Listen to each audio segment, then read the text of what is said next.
Genesis 29. Jacob arrives in Paddan Aram. Then Jacob continued on his journey and came to the land of the eastern peoples. There he saw a well in the open country, with 3 flocks of sheep lying near it, because the flocks were watered from that well. The stone over the mouth of the well was large.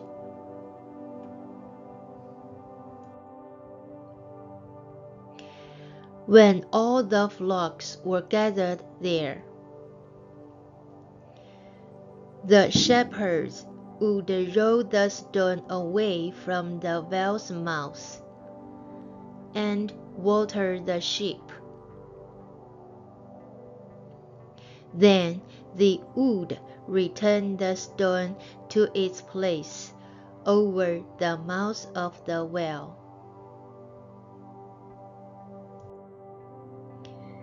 Jacob asked the shepherds, "My brothers, where are you from?" "We are from Haran," they replied. He said to them, "Do you know Laban, Nahor's grandson?" "Yes, we know him," they answered. Then Jacob asked them, "Is he well?" "Yes, he is," they said. "And here comes his daughter Rachel with the sheep."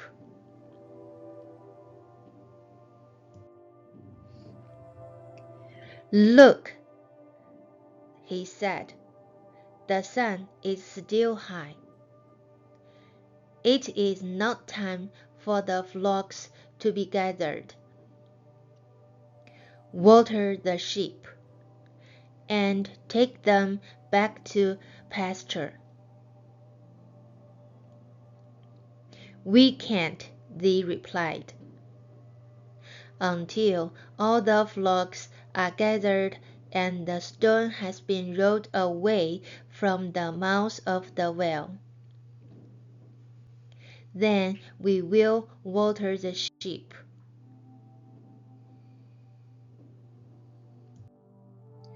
While he was still talking with them, Rachel came with her father's sheep, for she was a shepherd.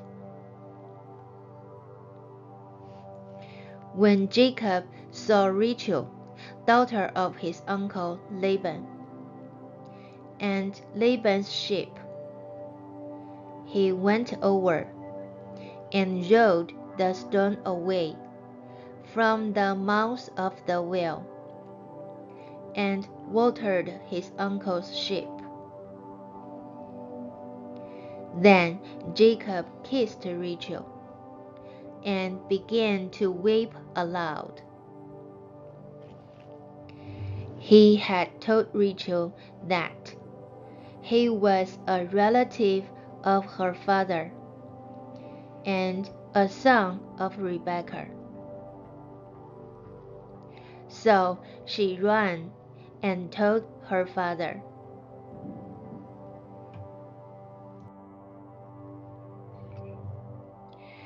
As soon as Laban heard the news about Jacob, his sister's son, he hurried to meet him. He embraced him and kissed him, and brought him to his home. And there Jacob told him all these things. Then Laban said to him, "You are my own flesh and blood."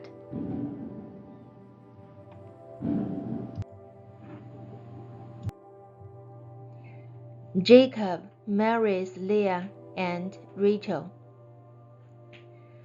After Jacob had stayed with him for a whole month, Laban said to him, "Just because you are a relative of mine, should you work for me for nothing? Tell me what your wages should be."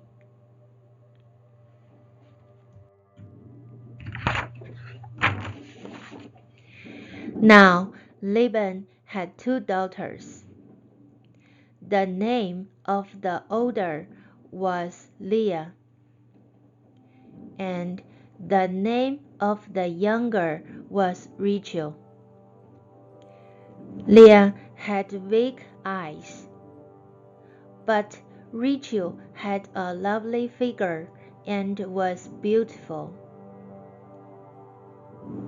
Jacob was in love with Rachel and said, "I'll work for you 7 years in return for your younger daughter Rachel."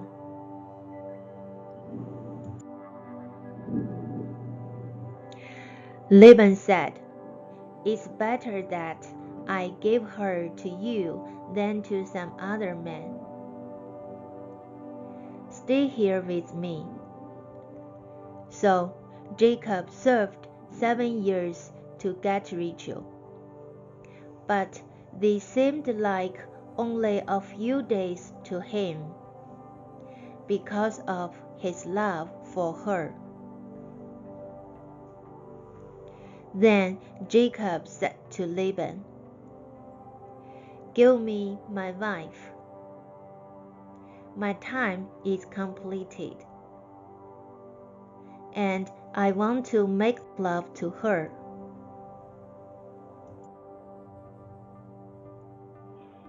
So Laban brought together all the people of the place and gave a feast. But when evening came, he took his daughter Leah and brought her to Jacob.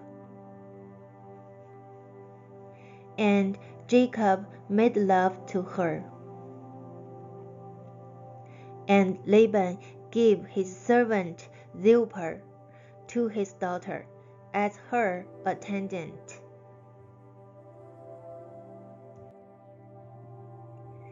When morning came, there was Leah. So Jacob said to Laban, "What is this you have done to me? I served you for Rachel, didn't I? Why have you deceived me?" Laban replied, "It is not our custom here to give the younger daughter in marriage before the older one. Finish this daughter's bridal week. Then we will give you the younger one also, in return for another 7 years of work."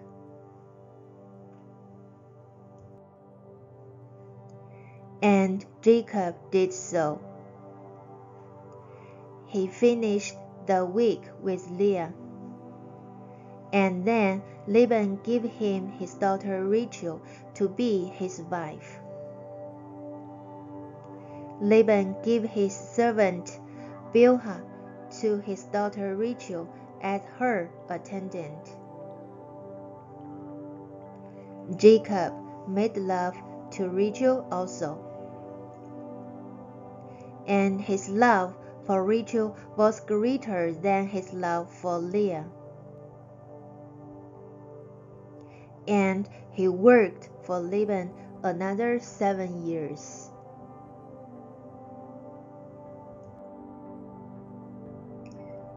Jacob's children.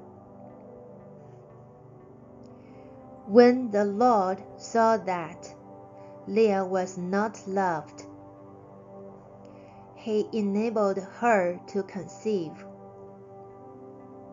But Rachel remained childless. Leah became pregnant and gave birth to a son. She named him Reuben, for she said, "It is because the Lord has seen my misery. Surely my husband will love me now."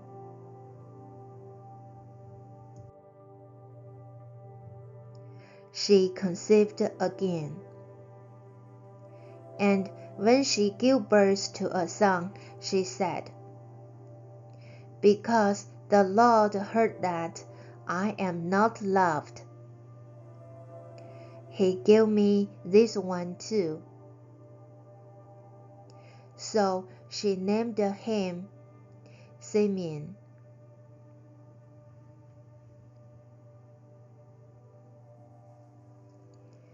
Again she conceived, and when she gave birth to a son, she said, "Now at last my husband will become attached to me, because I have borne him 3 sons." So he was named Levi.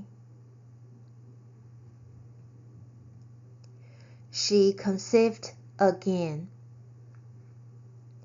and when she gave birth to a son, she said, "This time I will praise the Lord."